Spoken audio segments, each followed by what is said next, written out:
Hello, everyone, and welcome back to the recipe of the week. Today is a special day. It's Martin Luther King Day, and we celebrate and we honor, and we celebrate and we honor. I have a quote here. I have held many things in my hands, and I have lost them all. But whatever I have placed in God's hands, that I still possess. Martin Luther King. And it reminds me of something that Jaden and I went through last week.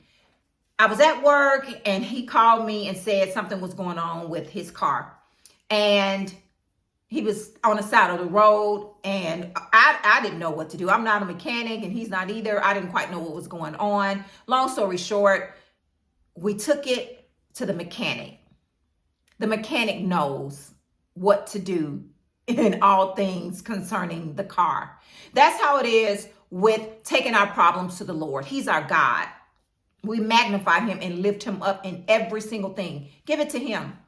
Whatever it is you find yourself in, give it to him. Let me say that again. Whatever you find yourself in, give it to him. See, Martin Luther King knew that if he put it in his hands, he would lose it. But if he gave it to our holy God, that he would still have it. Because whatever it is that we give to God, he can fix it. Turn it over to him. Somebody say, turn it over to him. That brings me to the recipe of the week. Psalms 24. I'll be reading the entire passage of scripture, but concentration scripture will be starting verse 7. So I'm reading verse 1 through verse 10. Psalms 24. New King James Version. So this is different from what I normally read. I learned and read and studied hard when I first got saved. New King James Version. So welcome home, New King James Version. All right. And the word of the Lord reads. First, let me read the title of the passage of scripture. It reads, The King of Glory and His Kingdom. And it's a Psalm of David.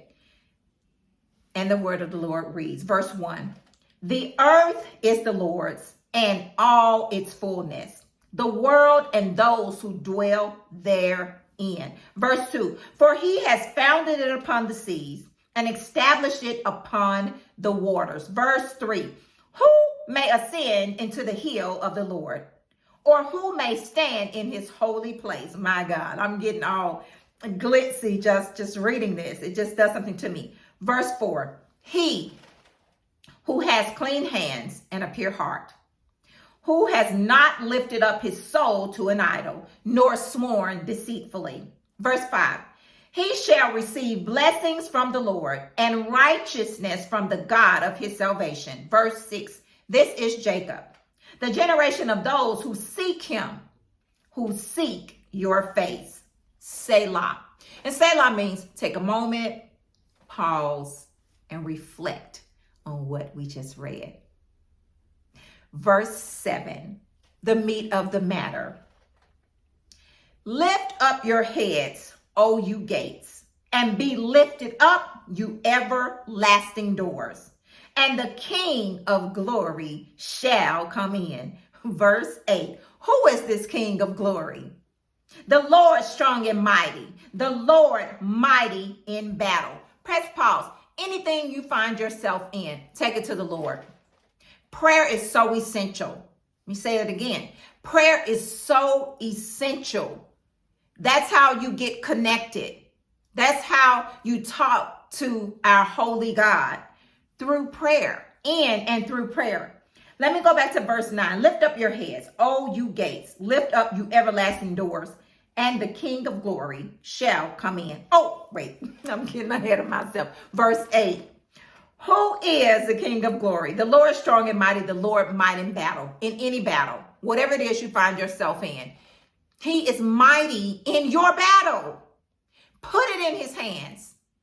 Place it in the master's hands. All your burdens, give it to him. It's too heavy for you to carry. Verse 9, lift your heads, O you gates. Lift up, you everlasting doors, and the King of glory shall come in. Lift him up. Exalt him. Make him bigger than whatever you find yourself in. Make him bigger than your finances. Make him bigger than problems in your family. Make him bigger than things that are on your job. Make him bigger than whatever you find yourself going through. Verse 10, who is the King of glory?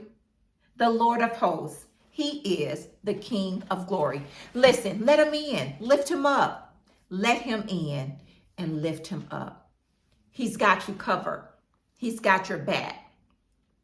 You are in the earth. You're his. He has claimed you. You're the apple of his eye. Whatever it is you find yourself in. Jaden and I are not mechanics. We had to call the mechanic. We got there and he knew exactly what was going on. In the beginning, Jaden was stranded out and he could only drive the car. It wouldn't go past 30. I got in and it wouldn't go past 20. But when we took it to the mechanic, Lord have mercy, within minutes, he had figured it out. Take everything to the Lord. Not to your friends, not to your family. They can't fix it. They can give their opinion. They can give their opinion. But the only opinion that you should be concerned with are the facts, the principles, the word of the Lord, our holy God, his word. All you got to do, go to him. He'll show you whatever it is. He'll fix it. He's the mechanic in your life. Within minutes, sometimes, not all the time. We pray to him, and sometimes we have to wait, and that's okay, because while we're waiting, we're committing our way unto the Lord. We're trusting him while we wait, and whatever it is, he will bring it to pass. My favorite scripture, he'll bring it to pass. So just remember, lift up your heads, O ye gates, and be ye lifted up, and the King of glory shall come in. Lift him up, exalt him, make him bigger than that problem, than that situation that you find yourself in. So Father, in the name of Jesus, we honor you. We honor you for the life of Dr. Martin Luther King. Lord God, we thank you for the time that you allowed him to be on this earth. Lord, I'm praying for someone who is troubled on today, who needs you. I ask that you wrap your loving arms all around them a little bit closer, a little bit harder, oh God, and allow them to feel your glory. You are the King of glory, and we exalt you on today, and we make you bigger than whatever it is we are going through. We exalt you. We make you bigger because you are. And we roll it over to you because it's too hard, too much for us to handle. God, and I thank you and I honor you. In Jesus' name, amen.